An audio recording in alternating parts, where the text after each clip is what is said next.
Assalamualaikum warahmatullahi wabarakatuh. Alhamdulillahi rabbil alamin wassalatu wassalamu ala asyrafil anbiya'i wal mursalin wa ala alihi wa sahbihi ajma'in.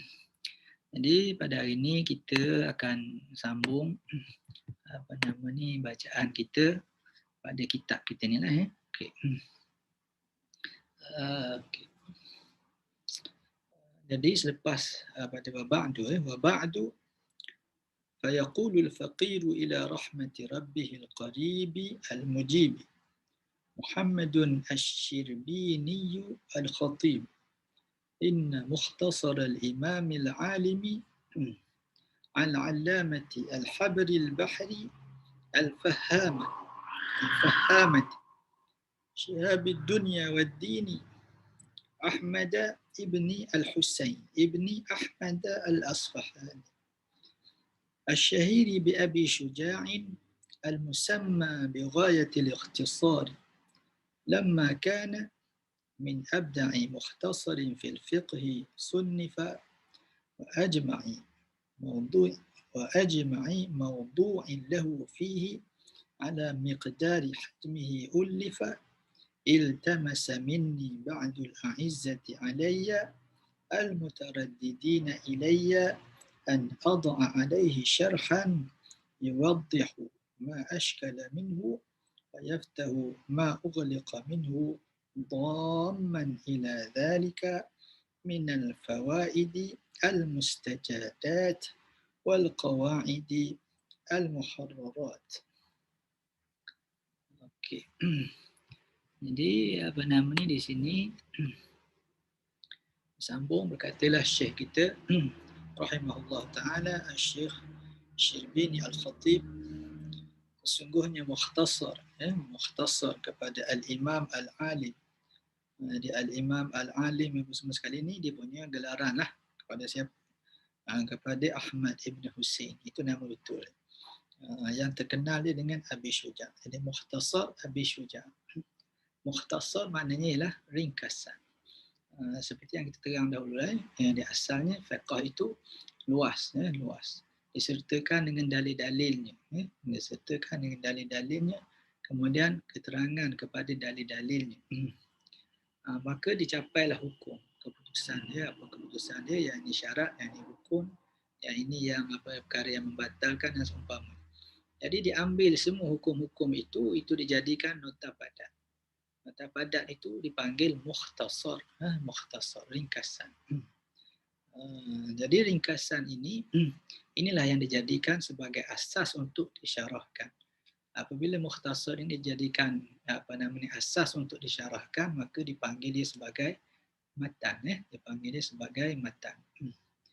Jadi matan, berkaitan matan dengan syarah itu ialah syarah itu dia sangat dekat dengan matan. Dia tak lari daripada matan.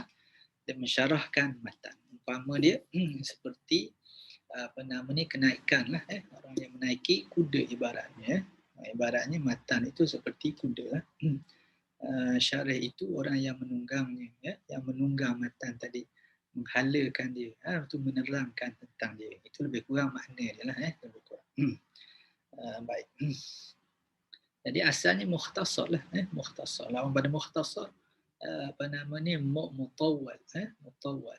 mutawwalat, itu kitab-kitab yang besar. Ini mukhtasar, kitab yang kecil. Kalau yang lebih kecil lagi, kadang-kadang dipanggil itu al-waraqat. Ada waraqatun, fahadihi waraqatun. Itu contoh pada matan waraqat oleh al-Imam Al-Haramain. Itu dipanggil maknanya sikit sangat, waraqat, beberapa helai kertas. Ini mukhtasar, sebenarnya makna mukhtasar. Baik, itu mukhtasar. Jadi al-imami ini mudhafun ilaih dengan makna dia yang memiliki mukhtasar, itulah tuan pada mukhtasar itu. Sesungguhnya mukhtasar kepada Abi Syuja' ini, itu kalau umum terjemah. Kalau kita pergi satu-satu, maka kita sebut apa dia punya gelaran yang menunjukkan kelebihan pada Syekh Abi Syuja' tuan pada matan. Al-Imam. Al-Imam, dialah imam. Menjadi mengikutkan dari segi ilmu pengetahuan pada masa itu. Orang yang imam, yang bukan sebarangan, yang diikuti oleh orang-orang alim dan juga orang-orang yang belajar ketika itu. Ramai sekali anak murid yang beramal dengan jalan yang ditunjukkan. Al-imam, al-imami, al-alim, lagi orang alim. Di imam lagi alim, lagi alim. Alim jamaknya al-alimun. Setengah menyatakan al-ulama pun boleh juga daripada alim. Ialah dari segi bahasanya, ulama itu banyaknya daripada fa'il. Kita terangkan dahulu iaitu alim, al-alim, al-alimun. Apa dia menyatakan al-alim boleh juga dijamak pada al-ulama. Orang yang alim, al-allamati, lagi sangat alim. Asalnya alam, alimah, ya'lamu, kemudian jadi fa'al, sirah mubalaghah, maknanya sangat alim. Kemudian ada ta di situ. Al-allamati itu bukan makna alamatut ta'nif, bukan makna perempuan, bukan. Ta ini menunjukkan ta al-mubalaghah, untuk menyatakan yang sangat-sangat alim. Dalam alam ada ta pula, yang sangat-sangat alim. Alim sangat. Itu maknanya. Yang sangat-sangat alim. Itu ta lil mubalaghah. Al-habri. Al-habri maknanya ialah dakwah. Dakwah. Jadi dakwah itu apa yang maknanya di sini, maknanya dia nak katakan bahawa Syekh ini seperti dakwah. Dari segi apa? Dari segi manfaatnya yang sangat luas. Dakwah itu manfaatnya luas sekali. Jadi ini orang yang memberi manfaat banyak. Dengan makna al-habri, dengan makna dakwah. Tapi al-habri ada juga dengan makna al-alim. Al-habri ataupun al-habru ataupun al-hibru dengan makna al-alim. Jadi orang alim juga lah. Makna alim. Jadi al-habri, jadi orang alim. Seperti dakwah. Dalam bahagian memberi manfaat pada orang dengan luas sekali. Al-bahri, seperti laut. Alim, yang ilmunya seperti laut. Maknanya apa laut itu? Maknanya luas. Luas ilmu. Serta dalam. Al-fahamati, yang sangat faham. Asal pada fahimah, kemudian fahamun, sama macam alam tadi. Faham, yang sangat faham. Kemudian ada ta al-mubalaghah. Al-fahamati, yang sangat-sangat faham. Yang sangat-sangat cepat faham. Ini masalah ni kadang-kadang kalau orang ada masalah itu seminggu baru selesai. Masalah yang susah-susah itu 2 tahun baru selesai. Masalah yang berbelit-belit tu, lama nak selesai satu masalah. Tapi orang yang cepat faham ni, dia nampak di sini kaitan. Jadi kita yang tak profesional ni, mungkin makan masa 2 minggu, tapi dia makan masa 2-3 minit saja, dia dah nampak jalan. Itu makna al-fahamati. Syihabid dunya wad-din. Syihab maknanya ialah komet ataupun kaukab. Ada juga makna dia planet. Yang banyaknya ialah syihab dengan makna bintang. Bila bintang ada apa? Ada api. Api makna bercahaya. Jadi ini bintang bercahaya, syihabid dunya. Bintang bercahaya yang menerangi dunia. Dan juga menerangi agama, menerangi. Dengan makna dia seperti matahari, menerangi dunia dan menerangi agama. Dia itu ibarat seperti bintang menerangi. Setengah ulama mengatakan syihab dengan makna bintang, bila bintang ni bukan dia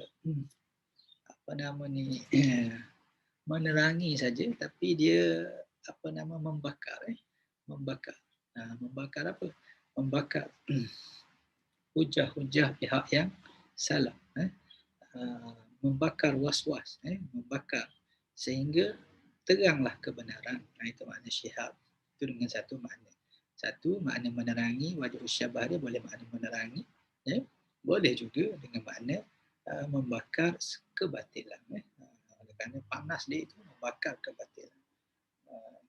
Syihabi ad-dunya wad-din. yang menerangi yang membakar kebatilan dalam urusan dunia dan juga dalam urusan agama. Dalam urusan agama, apabila ada ajaran-ajaran sesat, ajaran yang salah dan sebagainya, maka dia seperti bintang yang membakar. Ataupun boleh kita pakai seperti makna menerangi. Jadi Ahmad ibn al-Husain. Ahmad nama dia, nama Syekh Kutub. Tapi tak ingat nama dia kerana terkenal dengan Abi Syuja'. Jadi Ahmada. Jadi di sini dia apa ni? Dia jadi badal pada al-imam. Badal pada al-imam. Al-imam al-alim. Jadi Ahmad bila dia badal pada imam majrur ya. Walaupun ilaih majrur maka dia pun majrur.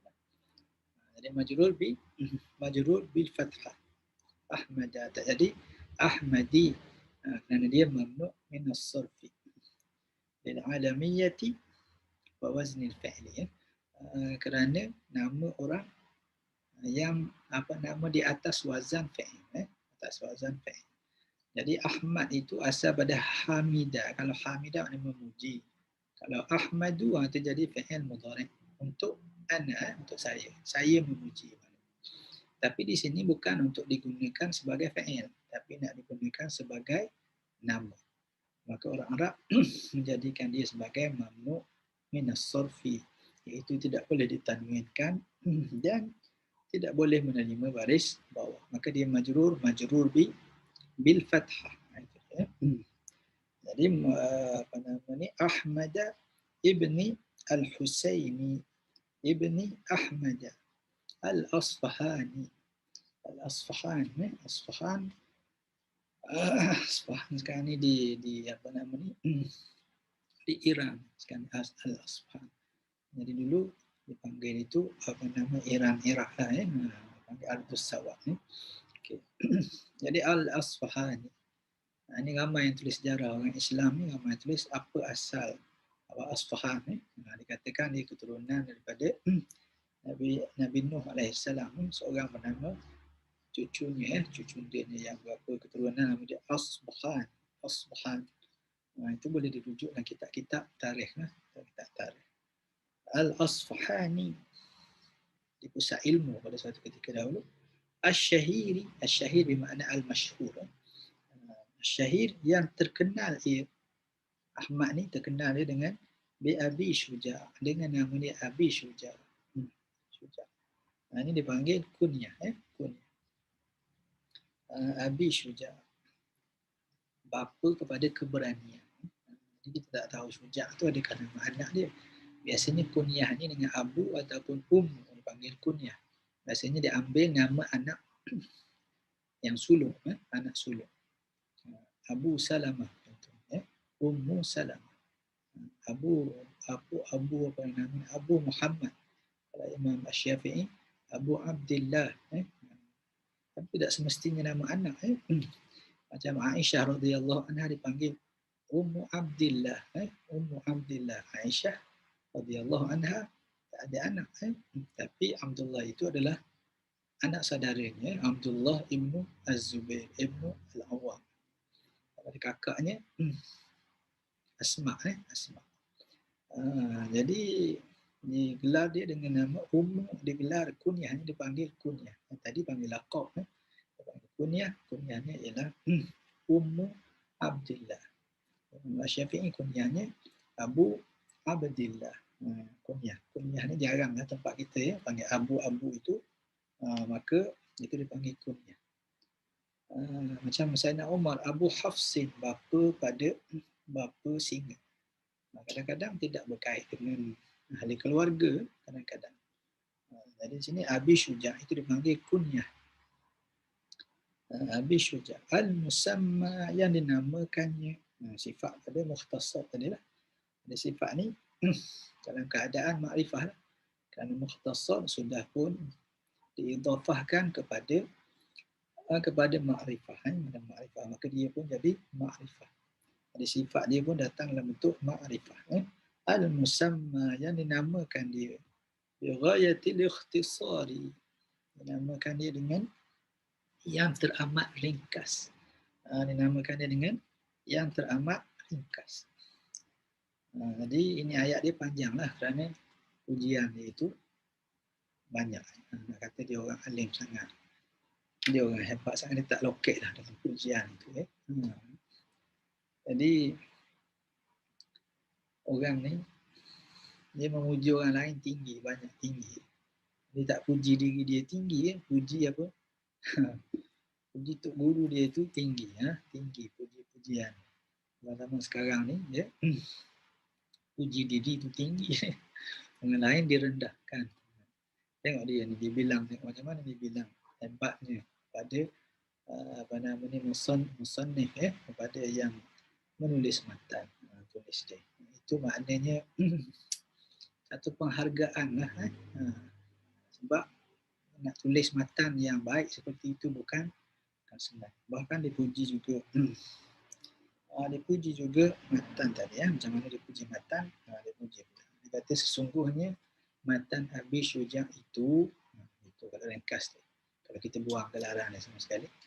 Kita kata Mukhtasar Abi Syuja' itu, sesungguhnya Mukhtasar Abi Syuja' itu, ataupun sesungguhnya matan Abi Syuja' itu masuk lamma kana min abda'i mukhtasarin fil fiqhi sunnifa.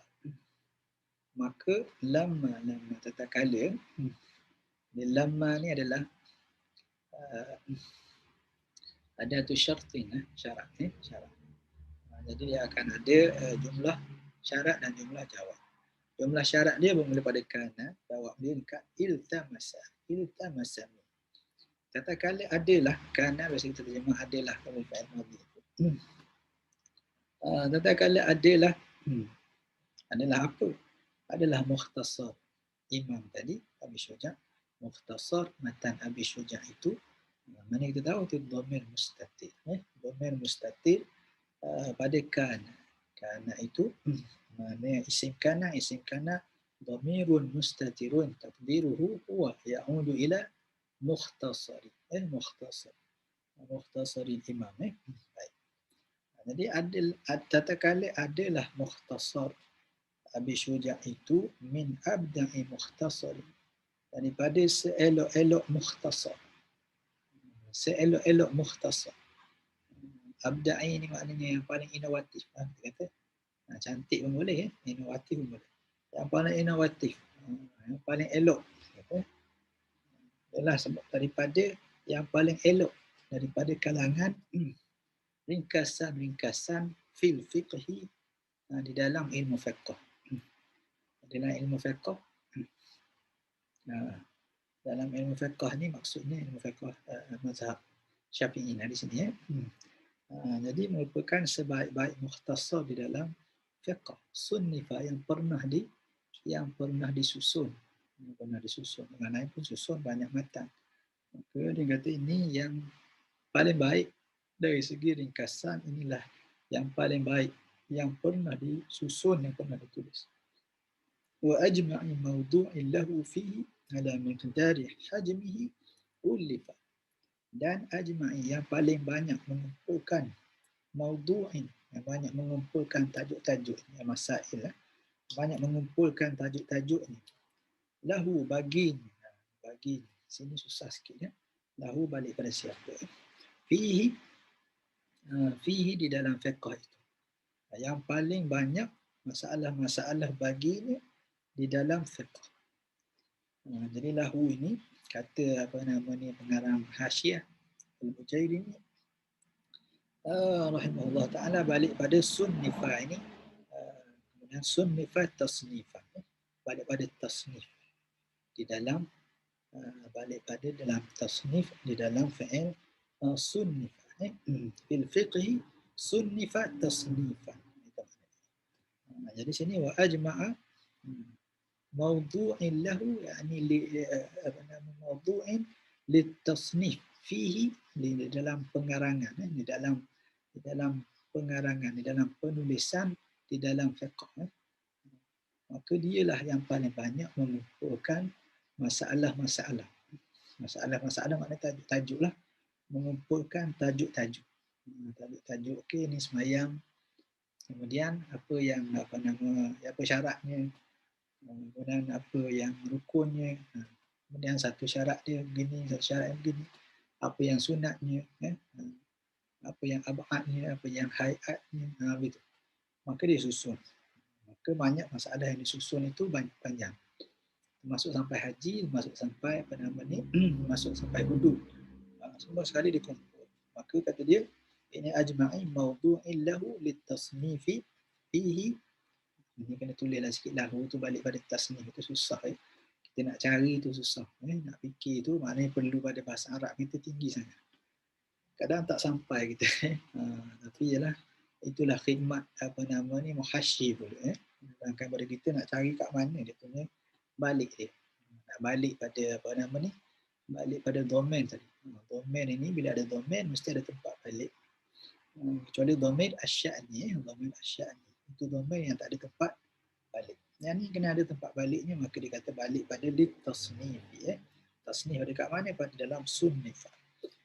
Ajma'i mawdu'in lahu fihi ala miqdari hajmihi ulli. Jadi banyak masalah itu kalau dibanding dengan apa? Mengikut pada miqdari hajmi, mengikut pada ketebalan. Miqdari hajmi maknanya ketebalan, tebal. Ulifa yang pernah dikarang, yang pernah ditulis. Jadi mukhtasar ini dia banyak tajuk, mencakupi banyak tajuk. Kalau banding dengan qada nipis dia, jadi dia kitab kecil saja, tapi tajuk dia banyak sekali. Kalau lain kitab senipis itu tajuk tak banyak macam dia, tak banyak macam dia. Itu maknanya. Kalau kitab yang lagi besar memanglah ada masalah lagi banyak, tapi sesuailah dengan tebalnya. Tapi ni yang mukhtasar yang nipis saja. Mukhtasar yang nipis saja matan. Kalau kita tengok matan Abi Syuja' lagi nipis saja, tapi tajuk dalamnya banyak sekali. Jadi di sini dia puji apa ni? Dia puji tentang matan. Puji tentang matan. Di atas tadi dia nak puji tentang pengarang. Jadi dia kata ini oleh kerana ini kitab matan Abi Syuja'. Oleh kerana dia ini adalah sebaik-baik matan, seelok-elok matan di dalam fiqh yang pernah ditulis. Dan dalam keadaan kecil dia banyak sekali tajuk-tajuk fiqh di dalam ni yang tidak ada di dalam mukhtasar lain yang senipis dia. Maknanya bijak sangat. Matan tu padat semualah. Padat tetapi meliputi. Oleh kerana dia sebaik-baik matan, seelok-elok dan banyak tajuknya, maka jawabnya dia kata oleh kerana lama kerana tatkala adalah kitab ini sebaik-baik seelok-elok matan, kerana begini-begini, maka iltamasa minni, telah meminta daripada saya, telah meminta. Talabah, iltamasa bermakna talabah. Tapi dalam fiqh, dalam balaghah ada lagi iltimas makna talab itu makna yang suruh tu lebih tinggi lah. Jadi ini menunjukkan yang suruh tu tak lebih tinggi daripada dia. Maknanya kawan-kawan. Iltamasa minni. Kalau yang suruh tu guru dia, maka pakai talabah. Tapi kita ni dari segi penggunaan percakapan dan tulisan mutakhir ni kita tak timbang sangatlah. Kata pakai talabah pun okey lah. Pakai talabah minni tak apalah, kita tak timbang, tinggi rendah kita tak timbang. Tapi dalam bidang orang mahir dalam balaghah ni dia tengok boleh perkataan iltamasa, tak pakai perkataan talabah, tak pakai perkataan talabah. Kalau dengan Allah Ta'ala yang tinggi itu, kita orang yang rendah minta dengan orang yang tinggi. Allah Ta'ala itu dipanggil doa. Jadi iltamasa makna talaba minni, iltamasa minta daripada saya. Siapa yang minta? Ba'dul a'izzati, sebahagian daripada ba'dul a'izzati alai. Ba'dul a'izzah, sebahagian daripada aziz. Al-a'izzah maknanya jamak pada aziz, bukan pada perempuan ni. Itu azizah tu perempuan seorang. Ini aziz, aziz. Aziz maknanya orang yang sukar dicari. maknanya kawan-kawan yang baik, ya, kawan-kawan yang baik. Al-Aziz. Aziz, kadang-kadang makna Aziz itu yang kuat, ya, yang perkasa. Dengan makna Aziz dengan makna yang sukar dicari. Ba'dul a'izzati alayya, sebahagian orang yang sangat baik dengan saya, yang rapat dengan saya, kawan-kawan yang susah dicari, itulah ba'dul a'izzah, jamak pada aziz al-a'izzah ataupun al-a'izzah, al-a'izzah pun boleh juga. Ada satu lagi jamak dia, al-a'izzah dan al-a'izzah, ada satu lagi tak. Okey, itu aziz maknanya telah minta daripada saya sebahagian daripada orang-orang, sebahagian daripada kawan-kawan yang besar nilai mereka itu kepada saya. Al-mutaraddidina ilayya, yang sentiasa berulang-ulang mereka itu kepada saya, berulang pergi mari, ya. Pergi mari apa tu? Pergi mari belajar, sebenarnya menuntut kepada dia belajar. Kadang-kadang bertanya masalah, kadang-kadang apa namanya berbincang. Jadi kalau pakai iltamasan tu mungkin termasuk anak muridnya pun boleh. Dan orang yang sama taraf dengan dia, yang sama-sama belajar untuk guru yang sama. Tapi ialah kalangan kawan-kawan ni ada yang lebih sikit, yang boleh pergi tanya, kita mana berbincang, sentiasa berulang-ulang pergi berbincang dengan orang yang biasa. Maknanya kalau begitu permintaan mereka itu, ya, tentulah ada nilaian lah pada saya tu, maknanya saya ambil berat lah sikit. Jadi Al-A'izzah tu minta pada saya. Minta apa?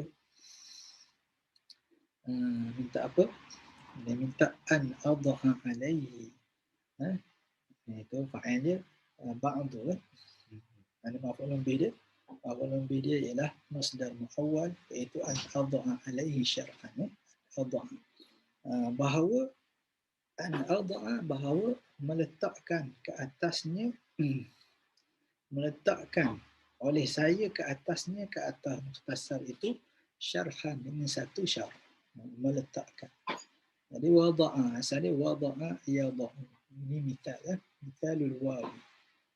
Kalau misal al-fi'lu al-misal ni, misal al-wawi ni bila dia jadi mudhari' maka huruf waw dia hilang. Wada'a yadahu, waqafa yaqifu. Gitu. Waqa'a yaqa'u. Macam ni jadi wada'a yadahu. Bila anak adha, bila ada an depan, maka dia jadi masuklah an adha. Gitu. Kalau cari dalam kamus kita akan cari perkataan wada'a, tak boleh jumpa lah ni. Wada'a itu tak boleh, ini fa'il madhi. An adha alaihi, bahawa meletakkan oleh saya ke atasnya. Meletak ni maknanya wada'ul kitab dengan makna bukan meletak itu, maknanya mengarang lah, maknanya mengarang saya ke atasnya, ke atas mukhtasar itu, karang ke atasnya.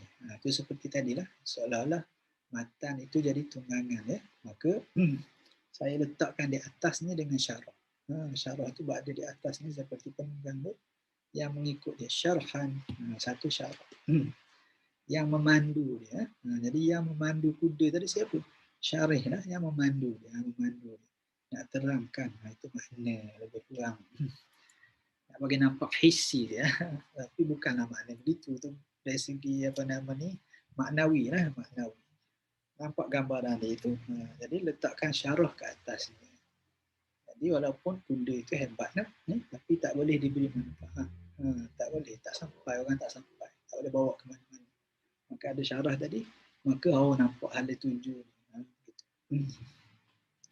Syarhan dengan meletakkan padanya dengan satu syarah, menulis satu syarah. Syarah buat apa? Yuwaddihu ma ashkala minhu. Menerangkan tentang apa yang muskil daripada, apa yang muskil. Rasa-rasa ini ke makna dia, ini ke makna dia. Betul ke ni? Itu ashkala, apa yang keliru daripada. Ayaftahu ma ughliqa minhu, dan membuka apa yang tertutup daripada. Yang tertutup maknanya yang tidak difahami lah, tidak tertutup, mana tertutup kefahaman, apa yang tertutup kefahaman, membuka apa yang tertutup daripada kefahaman dengan syarah tadi. Syarah dhamman ila dhalika, dhamman, sebab dhamma ya dhum, isim fa'il ya, dhamman dalam hal keadaan aku balik pada hal ya, hal ni hal dhamman, sahibul hal itu balik pada fa'il lah, adha ana keadaan aku ini dhamman menggabungkan ila dzalika kepada yang demikian itu, yang demikian disebut tadi, dzalikal mazkur, apa nama, dzalikal mazkur min at-tawdih wal fath, pada penerangan dan juga buka apa yang tidak difaham tadi, supaya aku menyertakan bersama dengannya minal fawaid al-mustajadat, daripada faedah-faedah yang elok-elok. Dalam kitab kita ni al-mustajadat, maknanya tak ada alif di situ. Ada lagi kitab yang tak ada alif. Saya tengok nuskah-nuskah yang lain ada juga yang ada alif, mustajadat. Tapi tengok dalam Bujairimi, maka dia kata maknanya ialah al-mustahsanah, yang dielokkan, minal jaudah, daripada keelokan. Oleh kerana itu dia bukan mustajadat, al-mustajadat yang baru, yang terbaru, yang semasa, al-mustajadat. Ini bukan al-mustajadat, ini al-mustajadat. Al-mustajadat minal fawaid al-mustahsan, daripada faedah-faedah yang elok-elok. Apa dia faedah? Faedah tu memang elok kan. Apa makna faedah di sini? Ini bukan makna faedah tu. Faedah bank tu ada satu juga kan. Faedah namanya faedah riba lah. Fawaidul bunuk. Dan ini faedah apa ni? Faedah ni maknanya kita kata faedah-faedah yang ditambahkan padanya daripada faedah-faedah yang elok. Maknanya ulasan-ulasan yang bernas. Makna faedah di sini maknanya ulasan-ulasan yang bernas, yang menarik. Jadi benda tu nampak pada orang biasa saja, tapi orang yang pandai ni dia nampak satu ulasan, bila dengar ulasan bernas, nampak jadi lebih cantik, jadi lebih elok. Begitu. Kadang-kadang membawa kepada kefahaman yang lebih. Itu makna fawaid al-mustajadat. Wal qawaidi al-muharrarat. Dan menggabungkan juga lain daripada itu supaya ada kaedah-kaedah yang telah yang telah di al-muharrarat. Muharrar maknanya yang telah diedit lah, yang telah dibincangkan, yang telah dibincang, qawaid yang telah dibincang, kemudian hasil dia itulah, hasil dia itu. Dikata kaedah-kaedah yang telah terbukti lah, dikata kaedah-kaedah yang telah terbukti dan digunakan. Kaedah-kaedah itu dibuktikan, dia banyak kaedah, macam ada kaedah ni, maka kaedah yang al-muharrarat, yang telah pun dibincangkan. Gitu. Kaedah-kaedah yang telah dibincang. Kaedah ni apa nama ni? Bila ada satu kaedah, maka bawah dia ada furuk, maka furuk pun ikut kaedah lah. Ini maksudnya qawaid al-muharrarat. Mungkin qawaid fiqhiyah mungkin, mungkin juga qawaid usuliyah boleh jadi. Itu dia maknanya, minta tambah juga faedah-faedah yang elok dan juga qawaid yang telah pun diakui oleh para ulama berdasar pada perbincangan. Allati wada'tuha, yang telah pun aku letakkan dia, yang telah aku tuliskan dia. Itu balik pada fawaid dan juga qawaid. Jadi dah tulis dah ada dah ni Syekh Syekh Bini tulis. Faedah-faedah tu ada kat mana? Dengan qawaid tu ada kat mana? Fi syuruhi, di dalam syarah-syarahku, dalam syarah-syarahku yang aku tulis syarah dia, ala tanbih. Ada syarah kitab yang lain lah, syarah ala tanbih, kitab al-Imam Asy-Syirazi, Abu Ishaq Asy-Syirazi. Wal minhaj, itu matan minhaj at-talibin bagi al-Imam An-Nawawi. Wal bahjah dari al-Wardi. Maka dia dah syarah banyak. Dia dah syarah banyak. Kemudian, jadi ni kitab dia macam khulasah lah ni. Itu kitab-kitab besar semua. Mana ada kitab kecil. Ini soalan ni khulasah pada ilmu dia. Itu kelebihan pada kitab ni lah. Pada Asy-Syibini yang dia dah ada kitab yang besar, kemudian dia buat ringkas. Maka dia kata, orang yang datang pada dia tu jadam pada dia, ni itu syarah Minhaj, ini syarah Banal Tanbih sama sekali.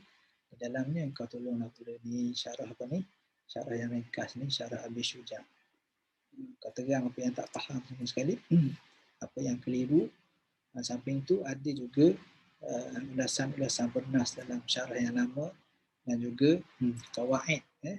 Hukum itu balik pada qawaid mana. Engkau tolonglah buat satu syarah yang begitu untuk kami lebih mantap lagi memahami matan Abi Syuja' tadi. Fastakhartullah ta'ala muddatan minaz zaman. Maka aku pun beristikharahlah kepada Allah Subhanahu Wa Taala selama beberapa waktu. Sampai situ dulu untuk pada kali ini. Wassallallahu ala nabiyyina Muhammadin wa ala alihi wa sahbihi wa baraka wa sallam. Assalamualaikum warahmatullahi wabarakatuh.